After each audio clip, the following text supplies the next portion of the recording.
lot of things that I know and a lot of things I don't know, so thank you for that. Great. So I'm Elaine Bryan, I'm a holistic nutritionist. I've been in the field of holistic health for about 25 years, and it was my own journey. I tell that really quick because it was my own journey in a very stressful industry. I was in the mortgage field, I was in management and underwriting and running around doing loans and helping people, but I wasn't taking care of myself. So then I got a wake-up call, all kinds of different things going on in my 30s. And I'm like, okay, what's going on? I've got to find people to help me. So it's been a journey, because health is a journey, life is a journey. There's all kinds of different things that we, learn from different people along the way when we meet different doctors or different people. And so I was starting to go through fertility treatments, and that was very stressful. So I was working hard, making money to do the fertility stuff, and running up to Irvine to do all these things, and taking all these drugs and shots in the butt. And it was a lot of work. And so I noticed that by the time I got pregnant finally, I had my daughter, and as soon as I had my daughter, my heart started doing weird things. And I was like, I'm breastfeeding and I feel like I'm hitting the wall, and I'm doing weird things. So since then, it has been an issue for me, because it was something that got brought up during those times, because I do a lot of things. It's just, one of the things that I just keep going and keep going. So it's a big lesson to learn. And so I had gone to a integrative cardiologist and in La Jolla, and she's like, how's your relationship? How's this? How's that? What drug can we put you on to kind of slow things down? And first they thought it was a mitral valve prolapse. That was something that they thought all those years ago, but there were some other things going on. But she said, well, have you ever heard of HeartMath? I'm like, what the heck is HeartMath? But I was looking at all kinds of different tools to really bring that stress level down, because like she was saying, it's our food that we eat is a big factor. At that time when I was in the mortgage business, it'd be like, didn't really eat lunch or anything, but there's a cup of noodles I can buy. I didn't know, because nobody taught me how to eat. And so again, that was part of the journey, learning what kind of foods that I needed to put in my body to help my body respond to stress, because when we're stressed, it pulls nutrition out of your body. B vitamins are pulled out of your body. So I integrated a lot of different things. So nutrition, and one thing before I forget about the sugars, blood sugars, one of the things I learned, of course, switching over to a plant-powered, I don't want to say plant-based, and everybody doesn't, when we think of vegan, everybody goes, oh my God, I'm vegan. So I just do classes on teaching people how to incorporate more plants, so you crowd out all the other things. Did you like everything that you ate today? Yeah, so we can kind of crowd those things out, and we don't have to have the big cheeses and things like that too, the meats. So there's other things that we can do. But one thing I wanted to say before I forget about the blood sugars and the carbs is that when you actually have the pasta or the rice or the potatoes and you cook them and then you let them cool, and then you put them in the fridge, and then you can reheat those things, they actually become now a resistant starch. Yes. And then they don't have the same effect on your blood sugar. So when you're wearing your monitor, check that out. When you cook these things, cool them, reheat them, is it not going to have the same effect on your blood sugars, which a lot of people don't know. So it's less effect? Yeah, your blood sugars don't react the same way with like the high glucose amount. It gives you a more even keel. So if anybody wants the article on resistant starch, you can even find the Healthline article online. I usually send that to people, my clients, just so that they know there's another way to do that, right? But anyway, so before we get started and talk a little bit more about HeartMath, I just want you guys to turn to the person next to you. Just find somebody next to you. And I just want you to take a minute, 30 seconds each, and just share about what makes you happy. Okay? Is that okay? Okay, just find somebody. What makes you happy? Being around my family and being at the beach, playing with our dogs. What about you?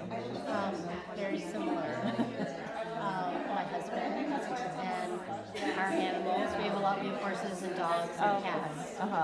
Yeah, and being out in nature. Yeah. Taking that morning walk and hearing bird song and reading. If you haven't switched, go ahead and switch. Gosh, roses. I love gardening. I'm not good at it, but I don't care. That's good. But I love, Yeah. Nice. Yeah. Awesome. And you like running too. I do love running. Yeah, I mean, running is like, it's been like how I've treated my anxiety, like, forever. Yeah. Okay, so if you haven't switched, make sure you do that, because I'm going to be back in about 15 I like reading. And yeah, when we walk our dogs, I like to hear the birds. Yeah. There's science now that shows. Oh yeah, like, yeah, hearing animals. Well, yeah, the bird song stuff. There's some great neurological science. But then also we know that if you have a dog, you have a better immune system. Yeah. Your blood pressure is naturally lower. Let's bring it back now, okay? Thank you guys for taking that few moments to do that. I know now everybody just wants to keep talking, right? And we love to connect with other women.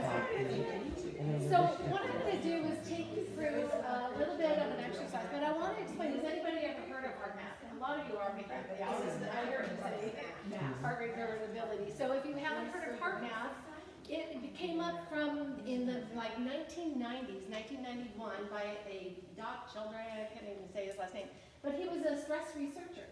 And he wanted to see about how we can change the heart rate variability, not just the heart rate, but the heart rate variability, which is the rhythm of the heart. And if that makes a difference on all kinds of different health issues and calming stress. And so it has been studied now. There are studies out there on HeartMath showing, and there are people that do sessions that actually see heart, blood pressure goes down, all kinds of different things happen for people. It is, blood sugars can change, all kinds of different things. It's used in a lot of different medical facilities, counseling. So there's all kinds of different places that they're doing HeartMath these days because they're noticing less anxiety. Who has stress and anxiety? It's been a crazy last 5 years or so, hasn't it? And so, if we can find tools that we can easily implement someplace, wherever we are, that can bring us back into a heart rate variability, because what happens there is your heart rate can actually communicate with the brain. In fact, the heart tells the brain what to do in most cases. And so it actually communicates with your nervous system, your hormonal system, everything else. So when you get your heart rate into a heart rate variability, it affects the whole system, and it has a carryover system. So if you're in that, and there's lots of different ways to monitor whether you are in a variable heart rate variability green light area. There's devices that you can wear. You can put a little thing on your ear, and it has an app on your phone, or you can put it on your computer. So there's all kinds of different ways, but I like to teach people just a simple, easy way to incorporate it. Have you ever walked in a room too where you're, you feel somebody's energy? Like, oh yeah, I can really tell that. Well, your energy around you and your heart communicates with them as well, 4 feet away. And your heart, if it's in heart rate variability, is in the normal range, you're communicating with their brain as well too. So if you can put yourself into difficult situations, or maybe you're going to be speaking in front of somebody, or you're going to have a test, or something's going on for you, or even just a business conversation that's not really good, or a personal relationship conversation, if you can put your heart in a nice variable range, you're going to affect the other person. So sometimes I even do that when I'm going to show you how to do it too. When I'm actually talking to somebody sometimes, I'm like, you can just keep talking and saying, and I'm just putting my heart and heart rate in a different place. And you can incorporate that anywhere you are, and you can just breathe in. And so is everybody ready to learn a simple, easy one? Yes. Okay, so there is, and you're going to see how easy this is. And I also have a little tool to give you about, and we'll talk about that too. It's about where you are, so you can really recognize where you are with your heart rate.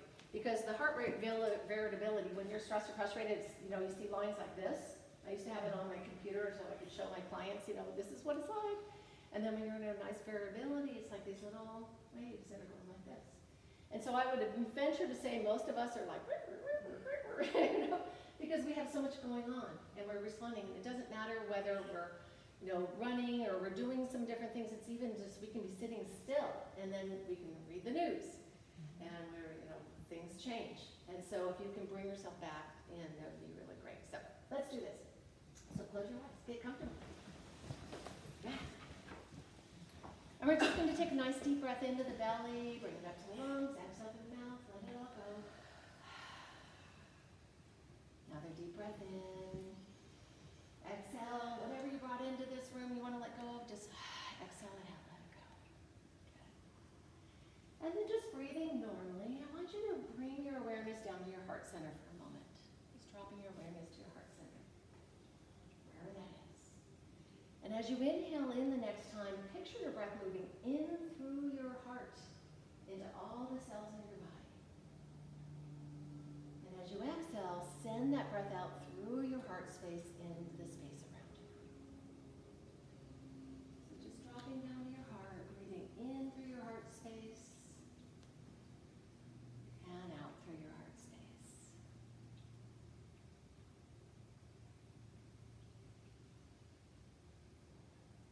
And just let your breath be a normal rhythm. Just like the tides of the ocean, bringing in and out.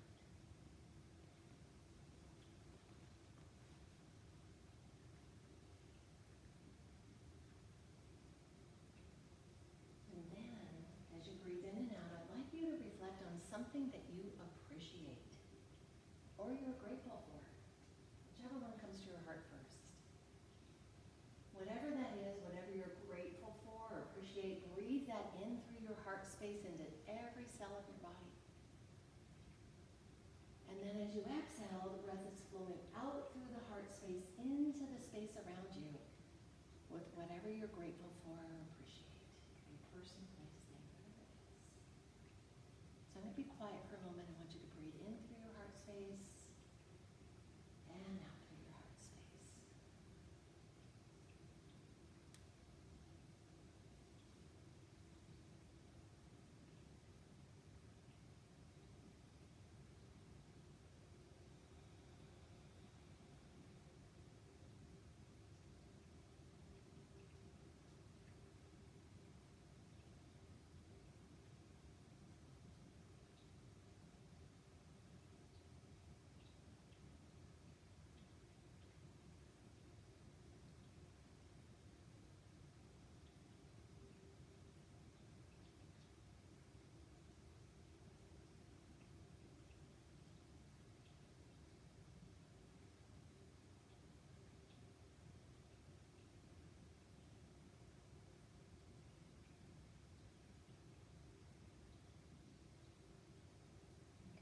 Just a few more breaths, breathing in through your heart space, which you appreciate or grateful for, and out to the space around you.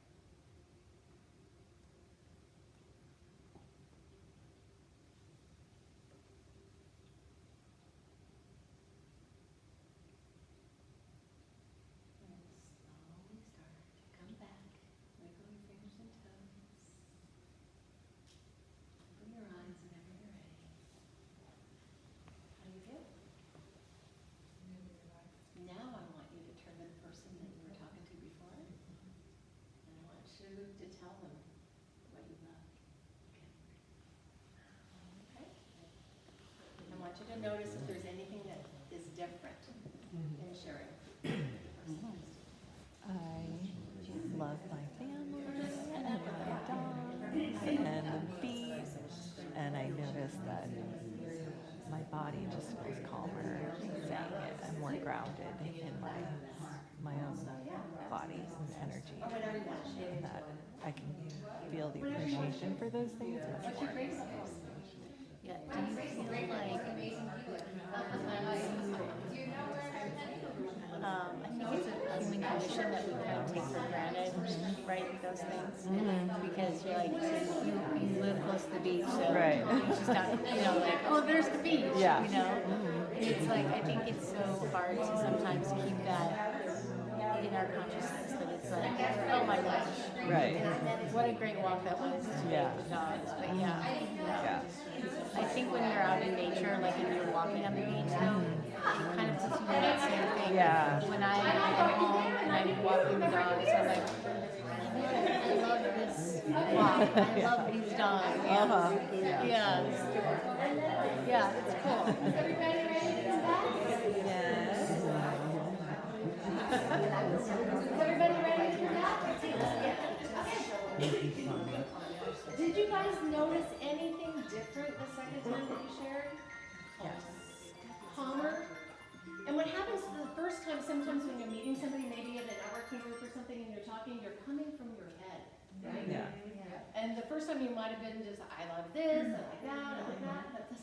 time, and you only did this for like barely a minute or two, right?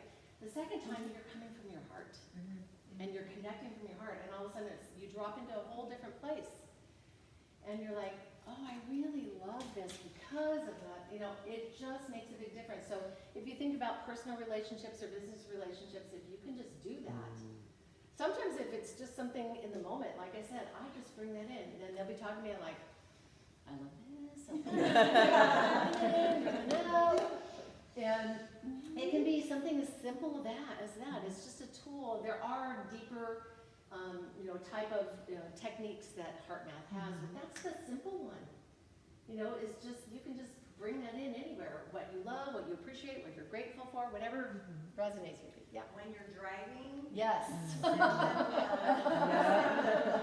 It works. Right, I do that, yeah. We're all going somewhere in the same place. Right. I mean, I send them love too. It's like, send everybody love and light, but just breathing into your heart is going to put your heart in a coherent rhythm, so you're going to react differently to it. I do that too. I'm sending them love, but I'm still pissed. Just breathing and doing that will make a big difference. And so I want to pass you guys out this, because I don't have tons of time. But this is just when I work with my clients, sometimes I have a depletion to renewal plan. So take that, pass it around, and I'll explain that a little bit. So sometimes don't we need to just check in with ourselves and see where we're at? Sometimes we just know we're feeling really triggered and we're stressed and everything else. But if you have this, I can work with people on it. I made a copy for you guys. And it's just like, I'm going to wait until everybody has one. There we go. I guessed how many.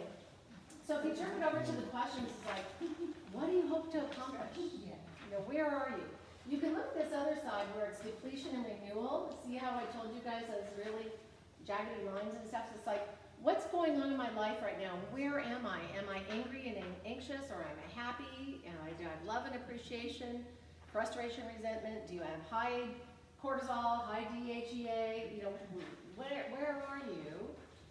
So sometimes it's just thinking about this. You don't have to have this form with you, but just thinking, where am I right now? Stop and think about it.